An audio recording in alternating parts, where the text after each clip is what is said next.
안녕하세요. 우리 인생에서 마주하는 수많은 갈림길들, 때로는 정말 단 하나의 선택이 모든 걸 바꿔놓기도 하죠.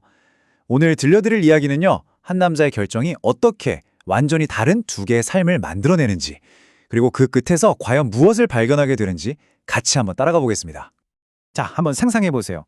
만약 여러분이 어떤 중요한 선택을 하기 전에 그 선택이 만들어낼 두 가지 미래를 전부 다 엿볼 수 있다면 어떨 것 같으세요?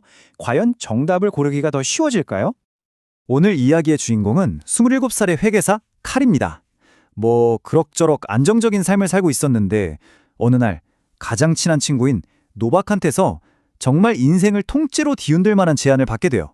뭐냐면 지금 가진 것 다 버리고 호주로 가서 같이 사업 한번 해보자는 거였죠.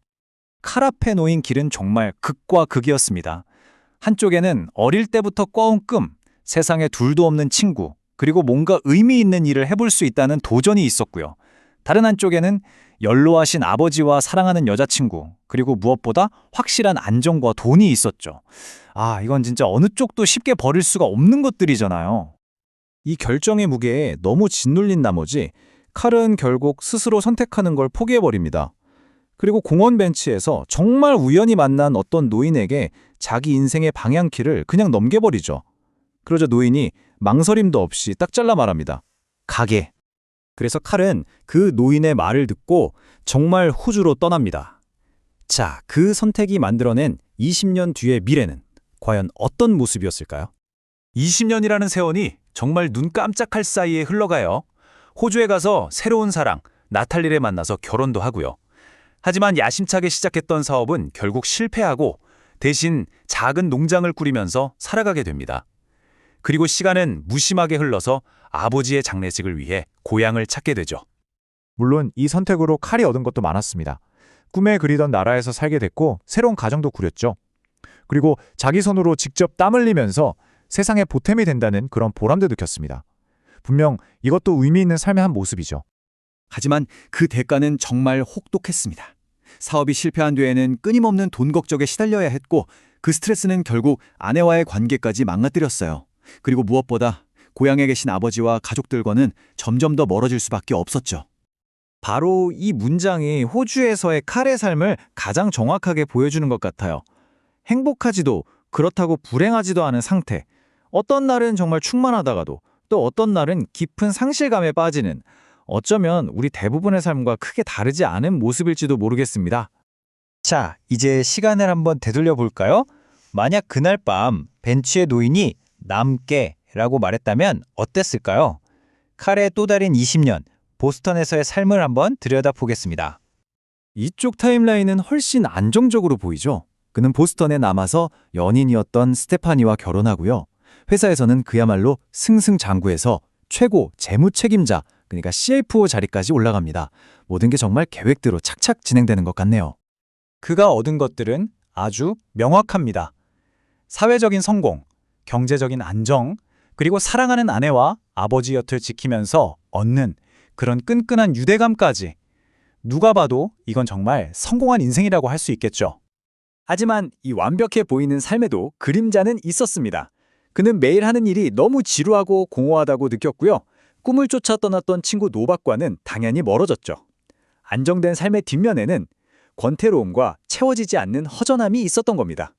이거 정말 놀랍지 않나요? 완전히 다른 두 개의 삶을 살았는데 칼의 마음 상태는 결국 똑같은 지점에 도달했습니다. 이 문장이 다시 등장했다는 건 이 이야기의 가장 중요한 핵심을 꿰뚫고 있다는 뜻이에요.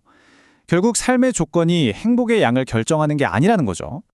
그리고 두 명의 칼은 각자 다른 인생의 분기점에서 자신이 가지 않은 길에 대한 아주 깊은 후회와 마주하게 됩니다. 호주에 사는 칼은 아버지의 장례식에서 엄청난 상실감을 느낍니다. 그러다 우연히 마주친 옛 연인 스테파니의 모습을 보면서 자기가 놓쳐버린 안정되고 행복했을지도 모른 삶을 떠올리면서 후회에 잠기게 되죠.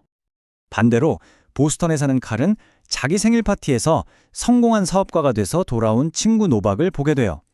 막 열정적으로 자기 사업이랑 아이들 얘기를 하는 그 친구의 눈빛을 보면서 자신이 포기했던 꿈과 모험을 떠올리고 깊은 회의감에 빠지는 거죠. 근데요, 두 명의 칼을 가장 괴롭혔던 건 선택의 결과 그 자체가 아니었습니다. 진짜 문제는 그 인생에서 가장 중요한 선택을 자기가 직접 하지 않았다는 거. 그래서 지금 느끼는 이 후회마저도 온전히 내 것이 아니라는 그 무력감이었던 거죠. 이야기는 이제 세 번째 버전으로 우리를 데려갑니다. 마치 두 개의 미래를 모두 겪어난 것 같은 칼이 드디어 그 결정의 본질에 대해 아주 깊은 깨달음을 얻는 순간이죠. 다시 27의 그 밤, 벤치에 앉아있는 칼. 노인이 똑같이 대신 골라주겠다고 하지만 이번엔 칼의 대답이 다릅니다. 그는 더 이상 자기 선택을 남에게 떠넘기지 않아요. 드디어 자기 삶의 주도권을 되찾기로 결심한 겁니다. 바로 이거예요. 칼은 완벽한 선택, 정답인 선택을 찾으라는 게 얼마나 헛된 일인지를 깨달은 겁니다. 인생에 더 좋은 선택이라는 건 없고 그저 다른 선택이 있을 뿐이라는 걸요. 이것이야말로 이 이야기 전체를 관통하는 핵심 메시지입니다.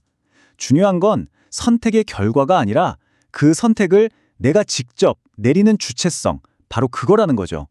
그래야만 그 선택이 가져오는 기쁨도, 슬픔도, 후회까지도 전부 다 온전한 내 것이 될 수 있는 겁니다. 노인은 칼에게 마지막 질문을 던집니다. 그런데 이 질문은 이제 칼이 아니라 이 이야기를 듣고 있는 바로 우리를 향하고 있습니다. 당신의 삶의 갈림길에서 당신은 어느 쪽을 선택하시겠습니까? 그리고 어쩌면 더 중요한 질문은 누가 그 선택을 할 것입니까?